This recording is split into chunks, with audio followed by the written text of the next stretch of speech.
अस्सलाम वालेकुम, welcome on my channel techno designer और यह हमारी क्लास नंबर 6। आज की इस क्लास के अंदर हम पढ़ेंगे रोटेट टूल। लास्ट क्लास के अंदर हम देख चुके थे rectangle tool, ellipse tool, selection tool, track selection tool और इसके अलावा भी कुछ टूल्स और हमने फिल कलर्स और स्ट्रोक कलर्स के बारे में भी पढ़ा था। अगर आपने हमारी वो वीडियो अभी तक नहीं देखी, तो आपको उसका लिंक नीचे डिस्क्रिप्शन बॉक्स में मिल जाएगा।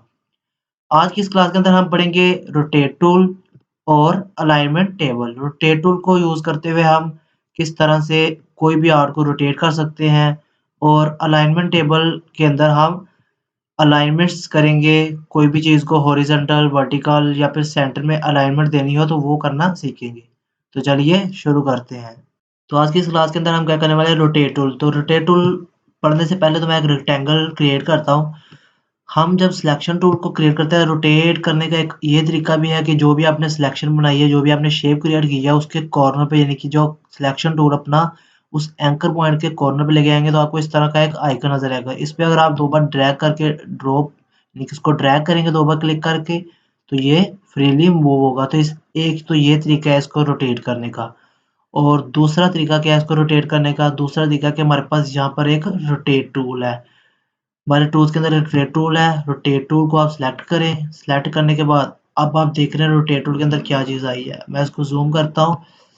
अब आप देखिए कि रोटेट टूल में जब आपने रोटेट टूल को सिलेक्ट किया और उस शेप को सिलेक्ट किया तो यहाँ पर आपको एक छोटा-सा ग्रीन कलर का या ब्लू कलर का एक कर्सर नज़र आ रहा है जो कि क्या है इसे हम कहते हैं पिवट पॉइंट। पिवट पॉइंट क्या होता है? पिवट पॉइंट वो जगह आती है जिस पर पूरी की पूरी शेप उस एरिया के ऊपर मूव कर रही होती है।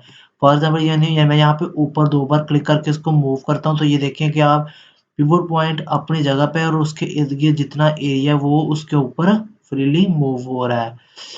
मैं क्या करता हूँ पिवट पॉइंट को अगर मैं इसको ड्रॉ किया, अब ये पिवट पॉइंट यहाँ पे है, मैं सिंपल एक बार क्लिक करके यानी कि अपना रोटेट टूल सेलेक्ट किया हो और एक बार क्लिक कर दूँ नीचे। मैं यहाँ पे नीचे क्लिक करता हूँ एक बार, तो अब मेरा पिवट पॉइंट उस जगह से हटकर यहाँ पर आ गया। अब मैं अगर इसको मूव करेंगे तो आप देखेंगे कि ये बिल्कुल नीचे यानी कि वो फिक्स एरिया है और उसके अलावा जो एरिया बाकी वो उसके ऊपर मूव कर रहा है। तो इस तरह से आप रोटेशन कर सकते हैं, किसी भी तरीके से आप पिवट पॉइंट को रोटेट कर सकते हैं। लेकिन बात आती है कि अब हम रोटेट करना चाहते हैं एंगल्स के अंदर, तो एंगल्स के अंदर किस तरह से डिवाइड करते हैं वो भी देखते हैं। सबसे पहले तो देखते हैं कि हमारे पास हम इसको डिलीट करते हैं, हम एक सर्कल यानी कि एलिप्स टूल पड़ा था, एलिप्स टूल के अंदर हम एक छोटा-सा सर्कल क्रिएट करते हैं। अब इस सर्कल का अब हमने रोटेट टूल सेलेक्ट किया, रोटेट टूल में मैं चाहता हूँ इसको सर्कल की एक कॉपी जनरेट करना। मैं इसको बिल्कुल सेंटर में यहाँ पे आकर क्लिक करता हूँ। अब ये इसका पिवट पॉइंट है। अब मैं इसको मूव करूँगा तो ये इसके इर्द-गिर्द इस पिवट पॉइंट के इर्द-गिर्द ये मूव होगा।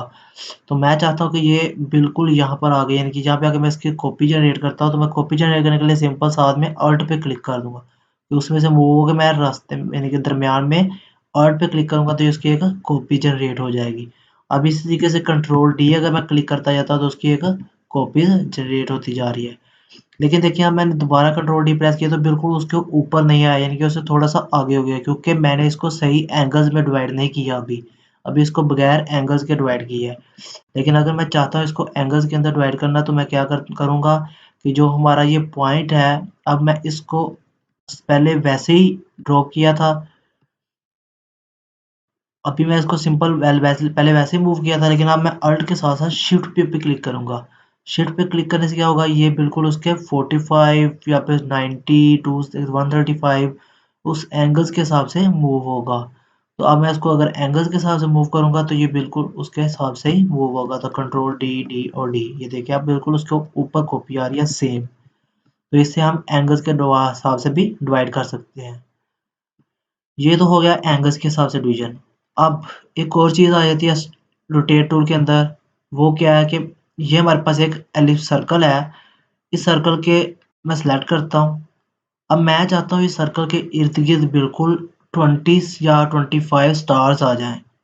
मैं इस सर्कल के इर्द-गिर्द 25 स्टार चाहता, तो मैंने स्टार टूल सेलेक्ट किया। बिल्कुल इस सर्कल के सेंटर के ऊपर आके यानी कि आपको अगर आपकी स्मार्ट गाइडलाइन ओपन होगी तो आपको ब्लू कलर की लाइन मिल जाएगी। तो अब बिल्कुल इसके ऊपर आकर यहाँ पे मैं एक छोटा-सा स्टार क्रिएट करता हूँ। ये हमने एक स्टार ले लिया। इसकी मैं स्ट्रोक्स को नन कर देता हूँ, जो हमने पढ़ा था। अब हमारे पास ये एक स्टार आ गया। अब मुझे इस तरह से इसके सर्कल के बिल्कुल इक्वल राउंड में कॉपीज़ लेनी है स्टार्स की 25। तो 25 कॉपीज़ लेने के लिए क्या करूँगा, किसने यानी कि मैं कितने एंगल पे इसको डिवाइड करूँ कि ये 25 स्टार्स बन जाएँ। तो सबसे पहले तो मैं रोटेट टूल सेलेक्ट करूँगा। रोटेट टूल सेलेक्ट करने के बाद इसको इस एलिप्स टूल के सेंटर में यानी कि जो हमारे पास सेंटर पॉइंट है उसके ऊपर लाकर अल्ट और क्लिक करना है। लेकिन अब मुझे देखिए यहाँ पे सेंटर पॉइंट फाइंड करने में थोड़ी-सी मुश्किल हो रही है। तो अगर आपको ये मुश्किल हो रही है तो सबसे पहले तो सिलेक्शन टूल लें और इसको सिलेक्ट करें। आपको ये डॉट नज़र आ गया। अब क्या करें, कंट्रोल आर अपने लैपटॉप पे अगर आपके पास ऊपर रूलर्स नहीं शो हो रहे तो कंट्रोल आर को प्रेस करेंगे तो आपको ये रूलर्स मिल जाएँगे।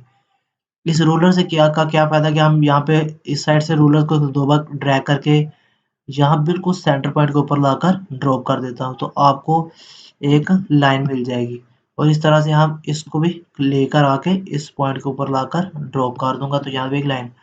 अब मैं अगर इस शेप को यानी कि सिलेक्शन अनसेलेक्ट कर देता हूँ, तो भी मुझे पता होगा कि इसका जो प्योर पॉइंट जो इसका सेंटर है वो ये है। तो अब मैं लेता हूँ, अब मैं उस शेप को सिलेक्ट करता हूँ जिसको मैंने मूव करना है, इसको मैंने मूव करवाना है। रोटेट टूल को सिलेक्ट किया। अब बिल्कुल इस सेंटर पॉइंट के ऊपर आकर अल्ट के साथ क्लिक कर दें। अब आपके पास एक छोटा-सा बॉक्स ओपन हुआ जिसके अंदर क्या माँगा गया, जिसके अंदर आपको एंगल माँगा गया कि आप कितने एंगल पे इसको डिवाइड करना चाहते हैं। और साथ ही छोटा-सा प्रीव्यू बटन है कि प्रीव्यू पे अगर आप क्लिक करेंगे तो आपको उसका प्रीव्यू दिखा देगा कि किस तरह से इसने बाद में जनरेट होना है। तो अब देखें कि मैंने क्रिएट करनी है 25 जो है वो स्टार्स इसके इर्द-गिर्द। तो मैं लेता हूँ एक कैलकुलेटर अपना ओपन करता हूँ। ये मैंने कैलकुलेटर ओपन किया। अब आपको पता ही है कि एक सर्कल के अंदर 360 एंगल होते हैं। तो 360 को मैं डिवाइड कर दूँगा अपने 25 स्टार्स या फिर 20 स्टार्स या फिर 50 स्टार्स, जितने भी स्टार्स आप क्रिएट करना चाहते हो उतने से इसको डिवाइड कर दें। तो अब अगर मैं 25 से इसको डिवाइड करता हूँ और इक्वल टू का तो हमारे पास आ रहा है इसका आंसर 14.4। तो अगर 14.4 एंगल मैं लिखूँगा, अब मैं इसका प्रीव्यू लेता हूँ, तो ये बिल्कुल उसके यानी कि इसकी कॉपी यहाँ पर थी, उसको ये कॉपी यहाँ पे जनरेट होगी। तो अब मैं ओके पे क्लिक नहीं करूँगा, मुझे उसकी एक कॉपी चाहिए, तो कॉपी पे क्लिक करूँगा तो उसकी एक कॉपी आ गई। अब जो शॉर्टकट की हमने पढ़ चुके हैं डुप्लीकेट की कंट्रोल डी पे क्लिक करते जाएँगे, तो वो उसकी कॉपीज़ उतनी जनरेट होती जाएँगी। तो हमारे पास अब ये टोटल्स 25 स्टार्स आ चुके हैं, आप इसे बेशक काउंट कर सकते हैं बाद में। ये तो हमने क्रिएट कर ले 25 स्टार और इस सर्कल के इर्द-गिर्द। इसके बाद हमारे पास ये जो लाइन्स शो हो रही हैं रूलर्स की, हम इसे गायब करना चाहते हैं, हमें नहीं यानी कि अब हमारे काम की नहीं है, हमने इसका इस्तेमाल कर लिया तो हम सिंपल अपने लैपटॉप पर कंट्रोल के साथ सेमीकोलन पर क्लिक कर दूँगा तो ये खत्म हो जाएँगी। तो आई होप सो आपको इस चीज़ की तो समझ आ गई होगी। अब चलते हैं अलाइनमेंट टेबल की तरफ। तो अलाइनमेंट टेबल क्या चीज़ है? अलाइनमेंट होती है कि हम कोई भी चीज़ को अलाइन करते हैं left to right, right to left या फिर किसी भी हॉरिज़ॉन्टल, वर्टिकल। फॉर एग्ज़ाम्पल हम हो सबसे पहले तो हम ओपन करते हैं अलाइनमेंट टेबल। आप अलाइनमेंट करने के लिए विंडो में जाएँ, विंडो में आपको अलाइन का एक यहाँ पे टेबल मिलेगा जिसकी शॉर्टकट की है शिफ्ट F7। आप इस पर क्लिक करेंगे तो आपको वो टेबल मिल जाएगा। यहाँ पर डिफरेंट है, अलाइन के ऑब्जेक्ट्स हैं, डिस्ट्रीब्यूट्स के ऑब्जेक्ट्स हैं, डिस्ट्रीब्यूट के स्पेसिंग है। तो आप सबसे पहला तो है हॉरिजॉन्टल अलाइन लेफ्ट यानी कि लेफ्ट साइड पे इसको अलाइन करना। उसके बाद आता है हॉरिजॉन्टल अलाइन सेंटर और उसके बाद आता है हॉरिजॉन्टल अलाइन राइट। इसी तरह से वर्टिकली लेफ्ट, सेंटर और राइट। तो अब हम देखते हैं फॉर एग्ज़ाम्पल हमारे पास ये शेप है एक, मैं चाहता हूँ ये शेप और ये शेप, ये दोनों यानी कि बिल्कुल लेफ्ट साइड पे अलाइनमेंट हो जाए। तो मैं इस शेप को सेलेक्ट करता हूँ, इसको सेलेक्ट करता हूँ, शिफ्ट के साथ इसको क्लिक करें और इसको शिफ्ट के साथ इस पर क्लिक करेंगे तो ये दोनों सेलेक्ट हो जाएँगे। अब मैं इस पर यानी कि लेफ्ट पे सेलेक्ट किया तो ये जिसकी अलाइनमेंट यानी कि जो राइट साइड पे था वो लेफ्ट साइड पे चला गया और उसके बिल्कुल आ गया। ये तो आ गया बिल्कुल लेफ्ट। अब मैं चाहता हूँ ये दोनों बिल्कुल सेंटर में आ जाए। तो सेंटर पे अगर मैं हॉरिजॉन्टल सेंटर पे क्लिक करता हूँ तो ये बिल्कुल सेंटर पे नहीं आ रहे क्योंकि ये हॉरिजॉन्टल नहीं है सेंटर में, ये वर्टिकल है यानी कि ऊपर और नीचे है। अगर मैं वर्टिकली सेंटर पे क्लिक करता हूँ तो ये बिल्कुल दोनों एक दूसरे के ऊपर सेंटर में आ चुके हैं। यह तरीका है इसको अलाइनमेंट करने का। तो हम इसको अलाइनमेंट कर सकते हैं डिफरेंट तरीके से। अब फॉर एग्ज़ाम्पल हम देखते हैं अब हम लेते हैं डिफरेंट शेप्स को, हमने यहाँ पे क्रिएट करते हैं कुछ सर्कल्स, छोटे कुछ बड़े सर्कल्स को क्रिएट करता हूँ। ये हमने कुछ सर्कल्स को क्रिएट किया। मैं कुछ के सर्कल्स के जो कलर्स हैं वो चेंज कर देता हूँ,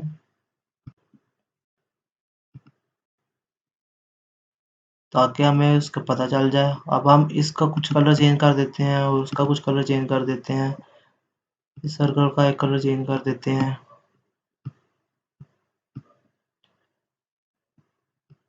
तो आप देख रहे हैं कि ये हमने अलग-अलग जगह पर डिफरेंट एलिप्स टूल के सर्कल्स को क्रिएट किया।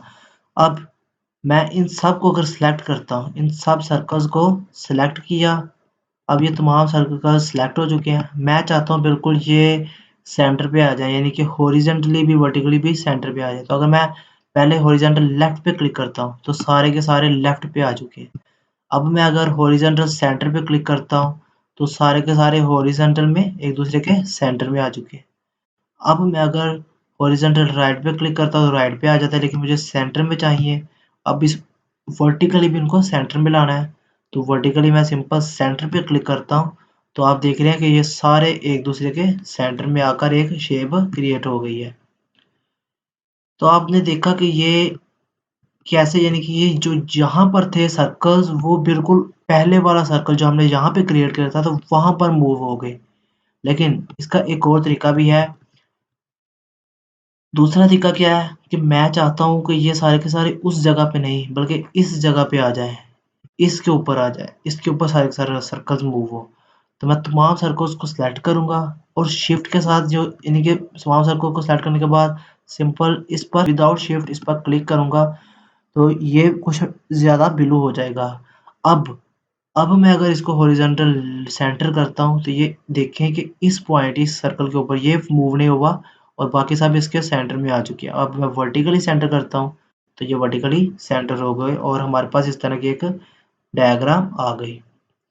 तो ये है अलाइनमेंट टेबल। हम किसी किसी भी कोई भी चीज़ को, टेक्स्ट को, किसी भी शेप को, किसी भी चीज़ को हम इससे अलाइनमेंट करेंगे, horizontal left, centre, right, bottom, और इस तरह से वर्टिकली डिस्ट्रीब्यूट भी कर सकते हैं, टॉप, लेफ्ट, राइट, सेंटर।